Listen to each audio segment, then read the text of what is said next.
My name is Steve Hart, a 41 years old, single man.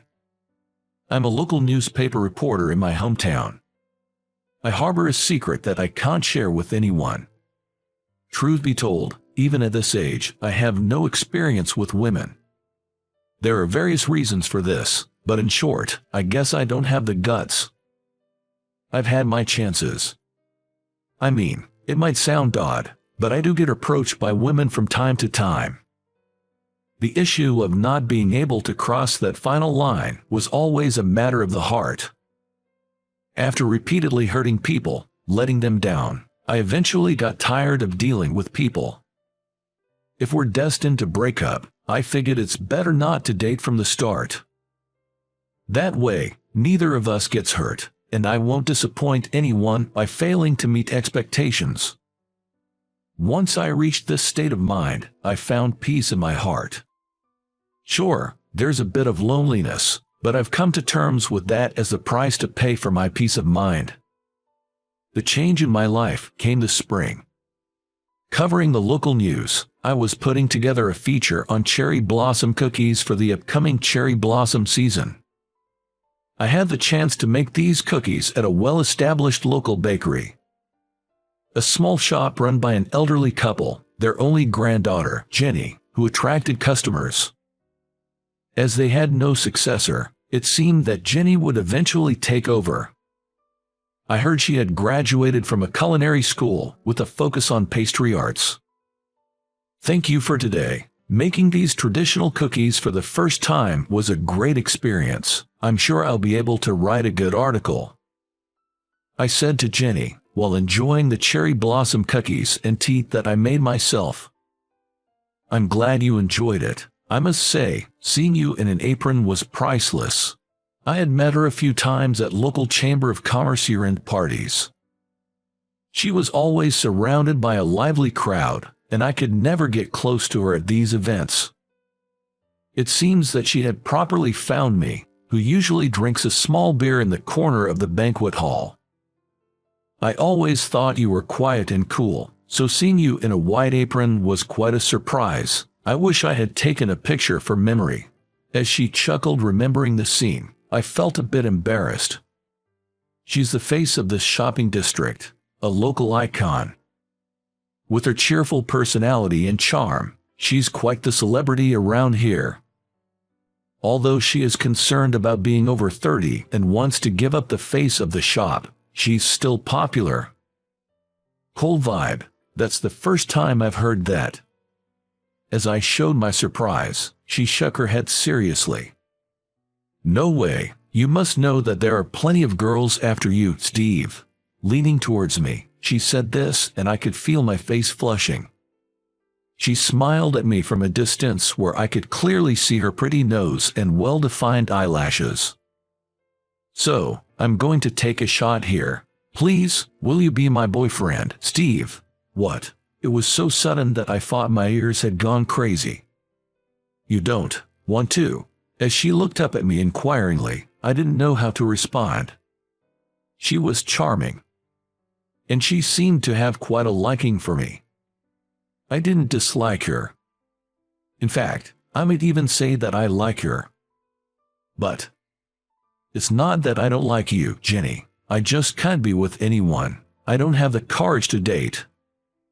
I tried to respond to her feelings honestly. I told her that I didn't plan on dating anyone. She seemed to think for a moment, then quickly smiled at me. But I like you, Steve. Don't forget that. I want to continue liking you. If I ever stop liking you, I'll tell you. She said this and put her hands together as if praying. Her fingertips were slightly trembling. From the trembling of her fingertips, I could tell she was serious. Thank you. I understand your feelings, Jenny. Upon hearing my response, she seemed to relax, the tension leaving her shoulders. From that day forward, Jenny and I started seeing each other more often. Most of the time, it was her who initiated it. To avoid giving her false hopes, I refrained from inviting her myself. I should probably refuse her invitations altogether. But I couldn't be cruel enough to turn her down. My indecisiveness might be hurting her. It might sound arrogant, but it's true that my heart ached every time Jenny invited me. Would you like to go to this great seafood restaurant I found today, too? Jenny had contacted me. She was always finding delicious places to eat or fun events and inviting me. As a local reporter, I really appreciated her suggestions. We arranged to meet at the restaurant over the weekend. The thought of seeing her bright smile made the weekend seem a bit more exciting. On the day of our meeting, Jenny, who is usually punctual, was unusually late. She is usually there before me, waving both hands to greet me. I was feeling anxious because she wasn't at our meeting place. She didn't show up even after 5 minutes. Thinking she might have had an accident, I was about to take out my cell phone to contact her when I heard, "Sorry to keep you waiting," and felt a tap on my shoulder. When I turned around, there was Jenny, looking a bit tired. "I'm sorry I kept you waiting. I was the one who invited you. I'm really sorry." Jenny deeply bowed her head as she said this. "No worries at all. More importantly, are you okay? Anything happened?" As I spoke, she lifted her head. The moment she did, I was taken aback. She was shedding tears. Passersby glanced at us. There I was, looking like a jerk, making a woman cry on the street. I felt hopeless, flustered, not knowing why she was crying. I suggested we sit somewhere, and guided her to a bench. During the walk, she kept repeating "I'm sorry," while her tears continued to flow. I was worried about what could have happened to her, my heart racing. After seating her on a park bench, I went to a vending machine and bought her a warm tea. She accepted the can of tea with both hands and said in a soft voice, "Thank you." Perhaps the warm tea had comforted her a bit. Finally, I was able to stop her tears. I waited patiently for her to share what had happened. "I'm sorry, I lost my composure. I've been nothing but trouble today. I'm really sorry." I tried to comfort her, smiling and saying, "It's okay. Actually, the cat I had for a long time passed away the day before yesterday. It was old, so I know it was its time, but that doesn't make it any less sad. I remember there always used to be a calico cat sunbathing in front of the pastry shop. So that cat had passed away. I had it with me for so long." Saying that, she began to tear up again. She had been with the cat until its last moments. I could tell from her voice that it hadn't been a painless death. Still, she had stayed by its side until the end, meeting its gaze. "It's hard to have your wishes come true." She kicked a pebble at her feet as if she was a bit annoyed. "Life's full of unfulfilled wishes." At my words, she nodded slightly. "I've never had a pet. I'd never had a chance to raise a pet since I was a child. I had no interactions with animals. My grandparents, who raised me, didn't like animals. I barely have any memories of my parents. I grew up under the care of my grandparents. When I asked them about my parents, they wouldn't tell me anything. I only vaguely remembered my mother's face as she said, "I'll be back soon." She left me behind. And I never saw her again. It wasn't until I grew up that I realized I had been abandoned. I had been left by my mother. Since I didn't remember my father at all from the start, I didn't miss him. But about Mom, I have been so lonely. But I could never forgive my mother, who just said, "I'll be back," and left me behind. That's why I find it difficult to form relationships with anyone. The fear of getting close to someone, knowing we might eventually part ways, is overwhelming. The thought of waiting for someone to leave me, just like my mother did, is unbearable even to imagine. When I became an adult, I could have adopted a pet, but I never did. I would eventually have to see them off. Just imagining it was painful.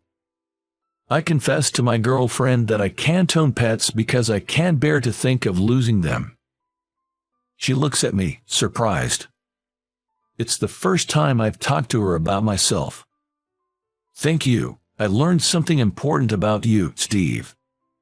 The face that was crying a while ago turned into a gentle smile. She smiled as if to cheer me up. In the end, I decided to go home without having the seafood we were supposed to eat that day. When we reached the exit of the park, she stopped. She put her finger on her lips and said, "Shh." We could faintly hear a kitten meowing. She quietly approached where the kitten's voice was coming from. Her figure disappeared into the thick of the flower bed. And when she came out of the thick, she was holding 3 kittens in her arms. "I found them," she muttered, seeming a bit stunned. But still, she lovingly looked down at the kittens. "What will you do? Take them to the police station?" She looked puzzled at my words. "I'm going to take them home. I plan to raise them." "What? But won't you be heartbroken again?" "Why, aren't you scared?" My true feelings slipped out spontaneously. I mean, just a while ago, she was crying about parting with a cat, and now she's picking up abandoned kittens. I can't even understand that. In a few years, another heartbreaking parting will be waiting. Rather than imagining the future sadness, there's something more important. Jenny said this with a slightly sad smile. "Are you afraid of dating me, Steve?" Her words hit the bullseye for me, and I am at a loss for words. I felt a cold sweat trickling down my back. "I won't leave you, Steve. Can't you trust me just a little bit?" In Jenny's hands, the kittens were looking at me. She was looking at me with the same pure eyes. I thought that if I couldn't take a step forward here, I would be alone forever. "I may not be perfect, but I'd appreciate your understanding."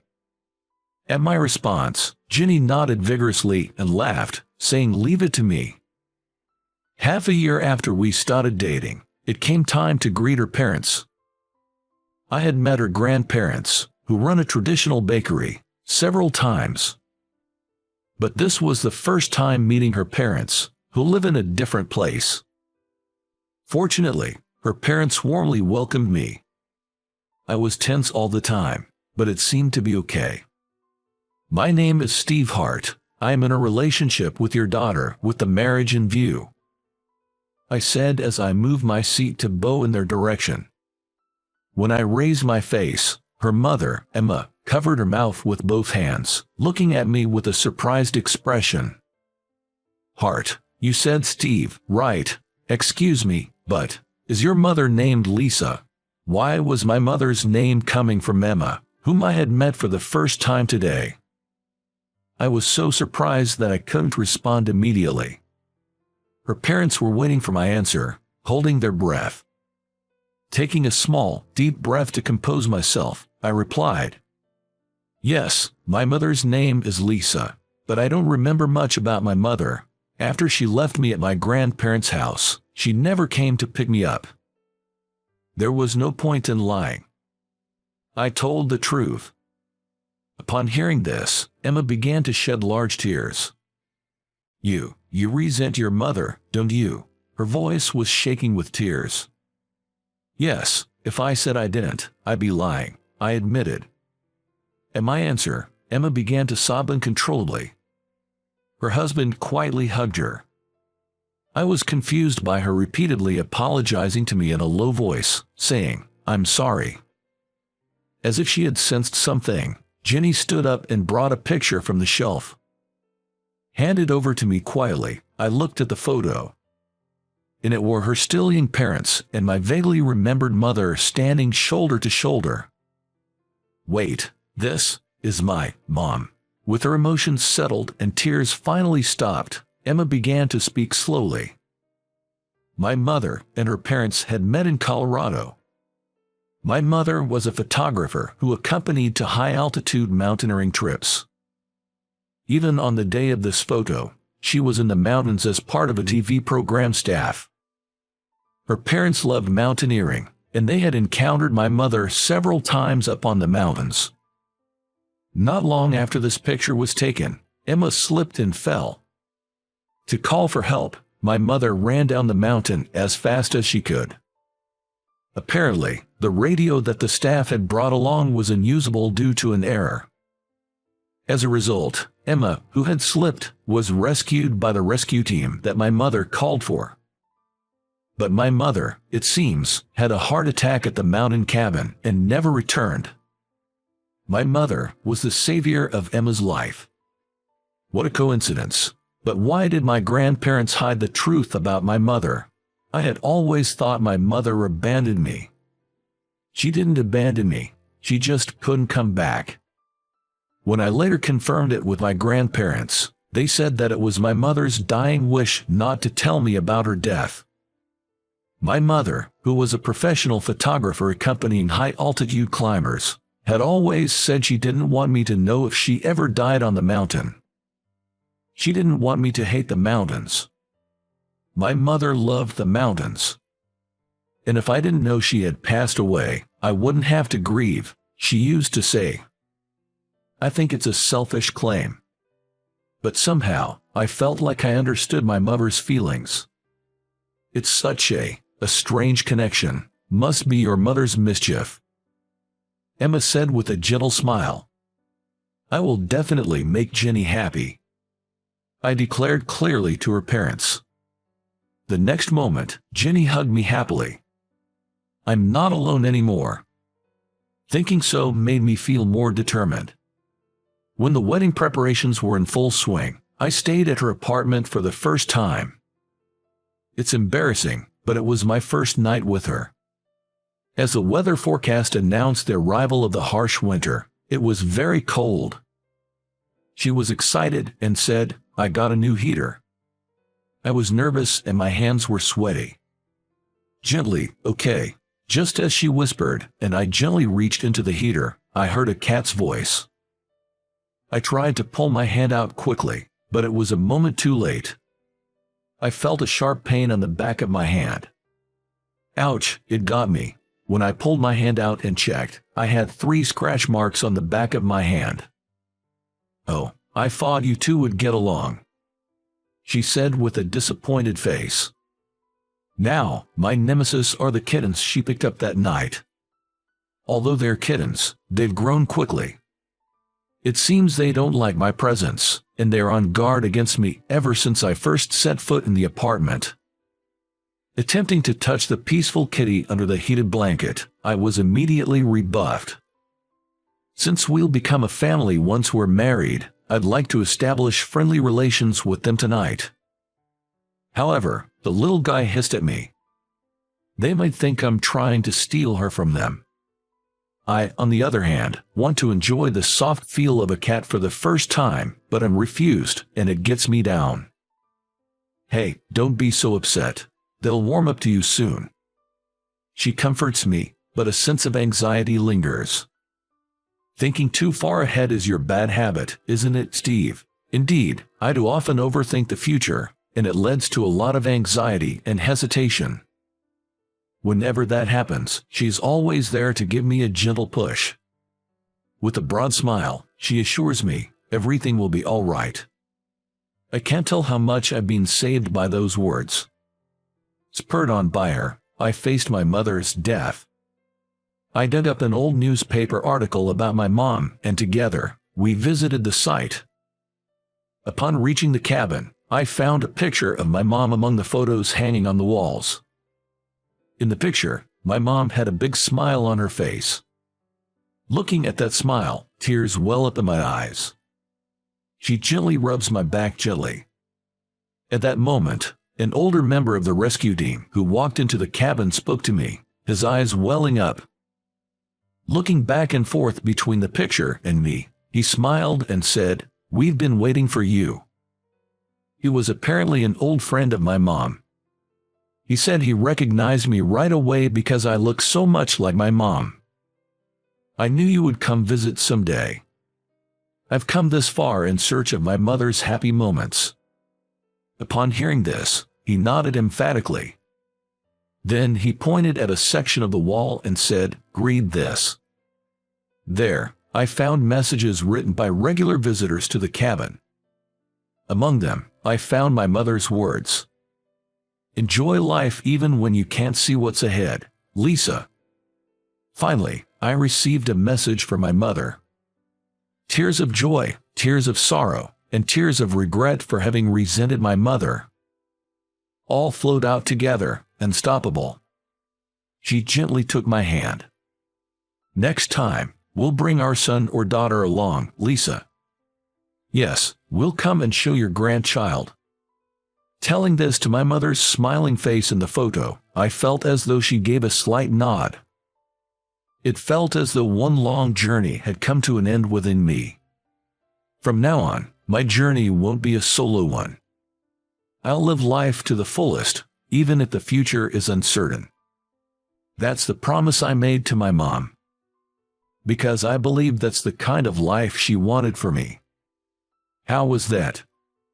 Subscribing to our channel can motivate us to create more content. See you in our next video.